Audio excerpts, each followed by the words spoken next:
Some people call it coincidence. Some call it synchronicity. To others, it's merely a hunch. But when it changes your life forever, it can only be a twist of fate.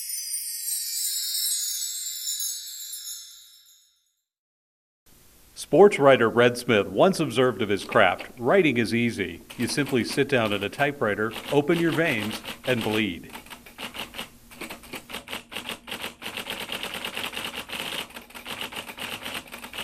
They're all going to laugh at you.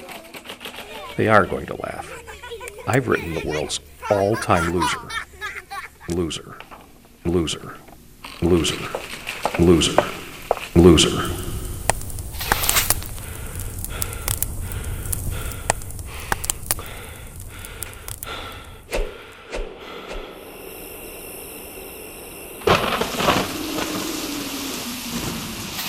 The year is 1973. The place is Hampton, Maine. The man you see is a school teacher. I'm a writer. Teaching has been more or less a way of making ends meet. In the summer, he works in a laundromat.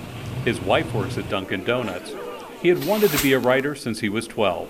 Now, in his 20s, despairing of ever finding success, he envisions his future self, a potbelly hanging over his belt, thicker glasses on his eyes, and a persistent cough from too many cigarettes. 6 or 7 unfinished novels stashed away. We had no telephone. We simply couldn't afford the monthly charge. For the first time in my life, writing was hard. Teaching drained my energy. The kids were a handful, and by Friday afternoon, if I ever came close to despairing about my future as a writer, it was then. I think, this isn't the way our lives are supposed to be going. And then I think, half the world has the same idea. You've got something here. I really think you do. I was dry and had no better ideas. Writing is a lonely job. Having someone who believes in you makes a lot of difference. I had problems with what I was writing. My characters were all teenage girls. It was an alien environment. I'll help you with it. You've got something here. Remember the words of Red Smith. Writing is easy. You simply sit down at a typewriter, open your veins, and bleed. Carrie turned off the shower. It wasn't until she stepped out that they all saw the blood running down her leg. All at once, there was a huge red splash in the air.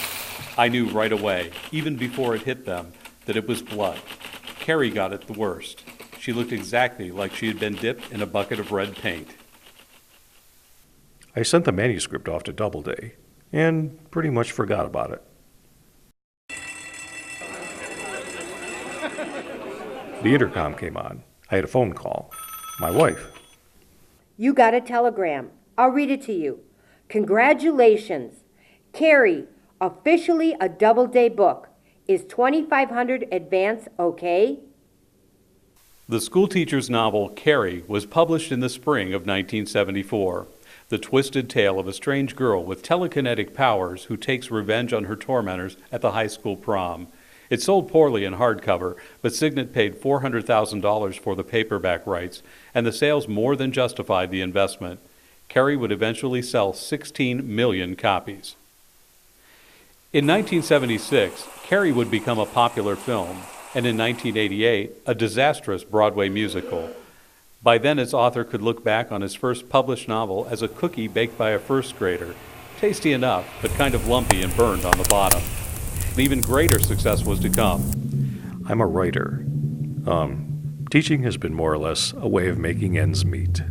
Stephen King is a writer, and his success would not have been possible without a supporting wife and a twist of fate. Twist of fate.